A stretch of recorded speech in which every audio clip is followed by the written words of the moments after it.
온 국민을 충격에 빠뜨린 비극적인 죽음이 있었습니다. 악성 루머에 시달리던 누나는 욕실에서 스스로 삶을 마감했고 그녀를 잃은 슬픔에 잠겨있던 동생 역시 1년 5개월 뒤 다락방에서 자신의 생을 끝냈습니다. 이들은 단순한 무명의 희생자가 아니었습니다. 한때 대한민국에서 가장 빛나던 국민요정 최진실과 그녀의 곁을 지켰던 스타 동생 최진영이었습니다. 가난을 딛고 일어선 성공의 상징이자 시대의 아이콘이었던 이 남매는 어떻게 그렇게 끔찍한 비극으로 생을 마감할 수밖에 없었을까요? 그들이 겪은 고독한 선택의 배경에는 무엇이 있었을까요? 2008년 10월, 대한민국은 충격에 빠졌습니다. 누나인 최진실이 스스로 우리 곁을 떠났기 때문입니다. 그리고 불과 1년 5개월 뒤, 동생 최진영마저 누나의 뒤를 따라갔습니다. 많은 사람들이 동생의 선택이 누나를 잃은 슬픔 때문이라고 말합니다. 하지만 이 이야기는 단순한 슬픔으로 설명할 수 없습니다. 그것은 한 인간이 견뎌야 했던 생존자의 고통과 죄책감, 그리고 책임감에 관한 기록입니다.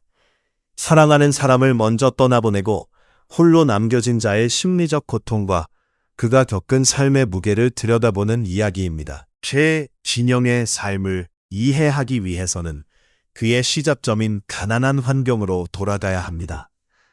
1970년 11월 27일 서울에서 태어난 그는 2살 터울의 누나 최진실과 함께 극심한 생활고를 겪으며 자랐습니다. 아버지가 가정을 돌보지 않아 어머니 정옥숙 씨가 어린 두 남매를 홀로 키워야 했습니다.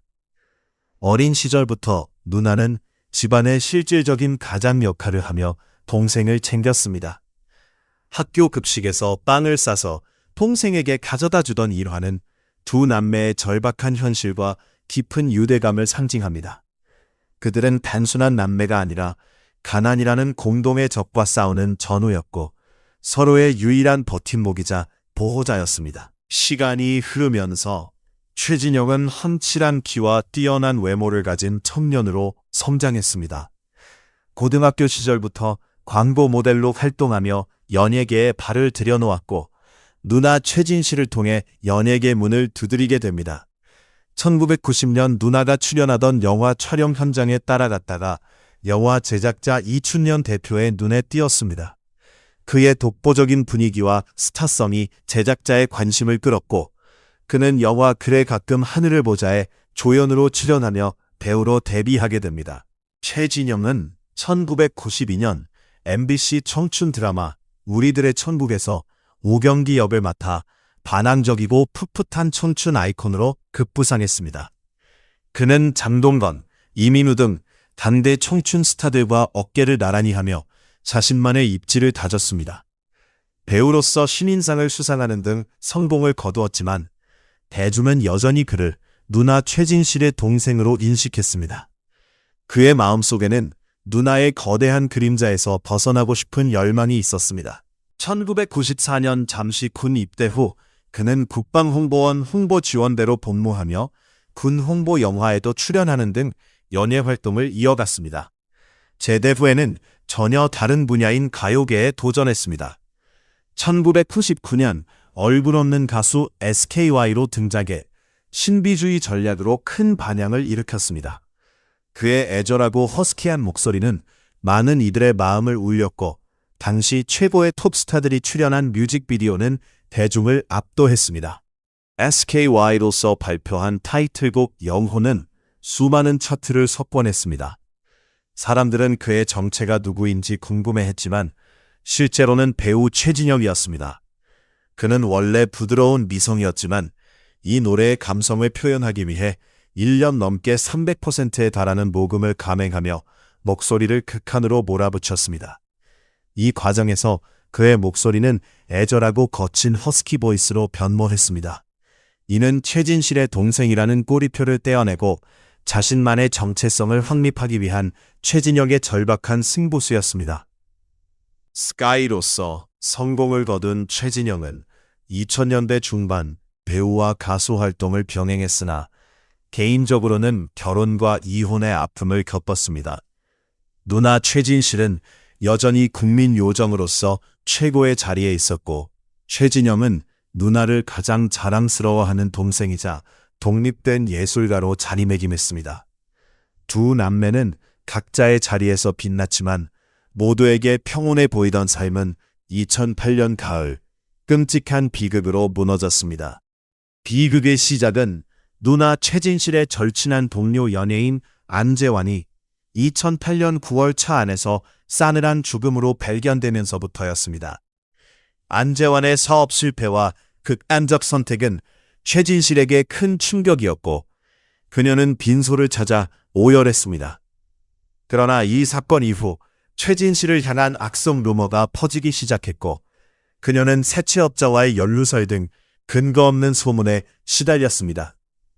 이 루머는 인터넷을 통해 급속히 확산되었고 국민요정 최진실은 순식간에 악덕 사채업자로 몰렸습니다. 최진실은 억울함을 호소하며 사이버 수사대에 정식 수사를 의뢰했고 인터뷰를 통해 자신의 결백을 눈물로 호소했습니다.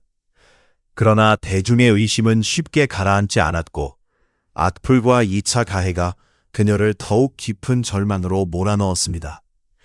이 모든 과정을 가장 가까이서 지켜보며 고통을 함께 안기는 동생 최진영이었습니다. 그는 누나가 혼자 싸우는 모습을 무력하게 바라볼 수밖에 없었고 누나가 위기에 처했을 때 자신이 아무것도 할 수 없다는 무력감을 느꼈습니다. 2008년 10월 1일 루머를 유포한 증권사 직원이 검거되면서 상황은 해결될 듯 보였지만 최진실은 이미 깊이 무너져 있었습니다. 그녀는 마지막으로 메이크업 아티스트와 동생에게 전화를 걸어 세상에 자신을 이해해줄 사람이 없다고 오열했습니다. 이튿날 새벽, 최진실은 서울 서초구 자택 욕실에서 스스로 생을 마감했습니다. 누나의 죽음 소식을 듣고 병원으로 달려온 최진영은 망연자실한 모습으로 허공을 맴돌다 바닥에 주저앉아 울부짖었습니다. 장례식 내내 최진영은 상주로서 빈소를 지켰고 수많은 동료들이 위로했지만 그의 슬픔은 가늠할 수 없었습니다. 발인식에서 누나의 영정사진을 든 그의 모습은 생존자의 무게를 고스란히 보여주었습니다. 화장터에서 관이 사라지던 순간 그는 다리가 풀려 쓰러졌고 누나, 나도 데려가라며 절규했습니다. 그의 울음은 지켜주지 못했다는 자책과 홀로 남겨졌다는 공포의 표현이었습니다. 이로부터 최진영의 정신적 고통은 본격적으로 시작되었습니다. 극심한 우울증 진단을 받은 최진영은 슬퍼할 시간조차 없이 누나가 남긴 두 조카 환희와 준희를 지켜야 했습니다. 그는 자신의 연애 활동을 중단하고 조카들의 법적 보호자가 되기 위해 친권 및 양육권 소송을 거쳐 아이들을 입양했으며 누나가 살던 집으로 거처를 옮겨 어머니와 함께 아이들을 돌보기 시작했습니다. 그러나 아이들의 친부와의 갈등과 법적 분쟁, 언론의 집중 조명은 그를 다시 한번 세상의 잔인한 시선 앞에 세웠습니다. 최진영은 인터뷰에서 다른 것은 필요 없고 누나가 남긴 아이들을 행복하게 키우는 것만이 내가 할 수 있는 일이라고 밝혔습니다. 아이들에게 엄마의 빈자리를 채우려 애썼지만 생존자의 죄책감이 그를 짓눌렀습니다. 왜 누나는 가고 자신만 남았는지, 자신이 더 강하게 누나를 지키지 못한 것은 아닌지 수천 번 자책하며 안몸에 시달렸고 수면제와 신경안정제에 의존하기 시작했습니다. 사회의 냉대와 악플 문화는 그의 고립을 가중시켰습니다. 누나를 향한 악플이 동생에게도 쏟아졌고 그는 대중의 평가와 비난 속에 고립되었습니다. 친구들과 연락을 끊고 집안에 스스로를 가둔 그는 어머니와 조카들 앞에서도 고통을 드러낼 수 없었습니다. 1년여의 시간이 흐른 뒤 최진영은 디지털 싱글 사랑을 알았을까를 발표하며 조심스레 복귀를 시도했지만 대중은 여전히 그를 누나의 동생으로만 보았습니다. 그의 노력은 진심으로 받아들여지지 않았고 그는 다시 집안으로 숨어들었습니다. 정신과 치료와 약물에도 불구하고 우울증은 악화되었고 그는 잠을 이루지 못하며 악몽과 식욕 부진, 체중 감소, 사회적 고립에 시달렸습니다. 그는 주변인들과의 모든 연락을 끊고 혼자 고통을 견뎌야 했습니다. 정신과 의사에게는 누나가 너무 보고 싶다, 편히 잠들고 싶다는 말을 반복했으며 그의 어머니는 아들의 무너져가는 모습을 눈물로 지켜보았습니다. 최진영에게 누나는 단순한 그리움이 아니라 죄책감의 또 다른 이름이었습니다. 그는 누나를 지키지 못했다는 자책감에 매일 밤 악몽을 꾸었고 조카들을 돌보는 것조차 고통스러웠습니다. 사랑하는 조카들을 볼 때마다 자신이 엄마를 빼앗았다는 죄책감이 그를 괴롭혔습니다. 2010년 3월 29일 그는 마지막 결심을 하고 주변을 정리하며 시인들에게 작별 인사를 남겼습니다. 그날 오후 어머니와 후배가 그의 집에 도착했을 때 최진영은 다락방에서 숨진 채 발견되었습니다. 그가 선택한 죽음의 방식은 누나와 너무나도 닮아 있었습니다. 욕실 대신 다락방, 샤워기 대신 정의줄이라는 차이만 있었을 뿐 그의 마지막 메시지는 분명했습니다. 나는 누나 없이는 살 수 없다. 나를 누나 곁으로 보내달라. 그의 죽음은 사회에 큰 충격을 주었고 생존자 유가족의 고통과 자살의 전염에 대한 심각한 질문을 던졌습니다. 그의 삶과 죽음은 우리 사회의 무관심과 악플 문화, 정신건강 시스템의 문제를 드러냈습니다. 최진영의 고통은 생존자 죄책감, 복합 애도장애, 자살의 전염이라는 세 가지 심리적 괴물과 맞닿아 있었습니다. 그는 누나와 단순한 남매가 아니라 가난과 고통을 함께 견뎌낸 동반자였으며 누나가 당한 악성 루머와 고통에도 아무것도 할 수 없었던 무력감에 시달렸습니다. 복합 애도 장애는 시간이 지나도 애도의 종결 없이 상처가 아물지 않는 상태였고 자살의 전염은 누나의 죽음을 본 그가 같은 길을 걷게 만든 원인이었습니다. 사회적 악플과 냉대, 연예계의 정신건강 무지 또한 그의 고통을 심화시켰습니다. 당시 연예계는 스타들의 정신건강이나 사생활을 철저히 무시했고 정신과 치료는 낙인으로 작용했습니다. 최진영은 강한 삼촌, 가족의 기둥이라는 이미지를 강요받으며 자신의 정신적 취약성을 숨겨야 했습니다. 만약 당시 소속사나 사회가 그를 환자로 인식하고 체계적인 치료를 제공했다면 그의 비극은 막을 수 있었을지도 모릅니다. 왜 어떤 사람은 상실을 극복하고 왜 최진영은 그렇지 못했을까요? 이는 그의 나약함 때문이 아니라 고통의 본질에 있습니다. 조카들을 지키려는 사랑이 죄책감과 모순 속에 그를 짓눌렀고 어머니를 지켜야 한다는 책임감도 그를 무너뜨렸습니다. 그의 복귀 시도는 사회의 차가운 반응에 좌절되었고 살아야 할 이유가 고통의 근원이 되어버린 상황에서 그는 결국 누나 곁으로 가는 길을 선택했습니다. 최진실과 최진영 두 남매의 비극은 우리 사회에 깊은 상처와 교훈을 남겼습니다. 그들의 죽음 이후 법과 제도가 개선되어 악플에 대한 처벌이 강화되고 정신건강에 대한 사회적 인식도 변화하기 시작했습니다. 연예계는 소속 아티스트들의 정신건강 관리를 강화하고 심리상담센터를 도입하는 등 최소한의 보호장치를 마련했습니다. 또한 정부 차원에서 자살 예방과 유가족 지원 프로그램이 확충되었습니다. 우리는 최진영을 단순한 비운의 인물로 기억해서는 안 됩니다. 그는 자신만의 정체성을 찾기 위해 치열하게 싸운 아티스트였고 가족을 지키기 위해 끝까지 책임을 다한 사람이었습니다. 그의 삶과 죽음은 타인의 고통에 공감하는 것이 무엇인지, 생존자의 슬픔을 어떻게 보듬어야 하는지 우리에게 가르침을 줍니다.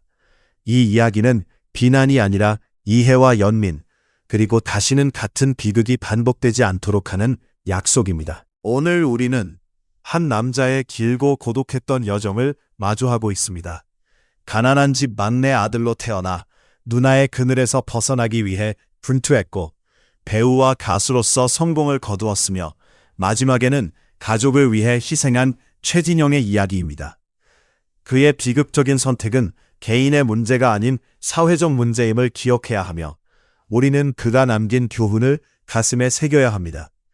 고통받는 이웃에게 손을 내밀고 마음의 병을 부끄러워하지 않는 사회를 만들어 가야 할 때입니다. 최진영의 삶은 우리에게 묻습니다. 우리는 타인의 고통에 얼마나 민감한가?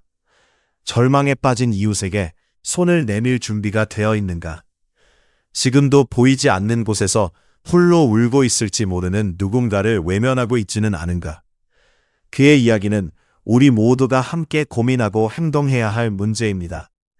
작은 관심과 배려가 한 사람의 삶을 구할 수 있다는 사실을 잊지 말아야 합니다. 그가 마지막으로 남긴 유산은 두 조카, 환희와 준이입니다. 부모와 삼촌을 잃었지만 할머니와 이모들, 그리고 선한 이웃들의 사랑으로 건강하게 성장하고 있습니다. 이 아이들의 성장은 최진영이 세상에 남긴 가장 값지고 슬픈 유산입니다. 우리는 그를 단순한 비극의 주인공이 아닌 자신만의 길을 찾으려 했던 열정적인 아티스트이자 가족을 지키려 했던 책임감 강한 사람으로 기억해야 합니다. 그리고 그의 비극을 통해 우리는 더 나은 사회를 향한 책임을 깨닫게 됩니다.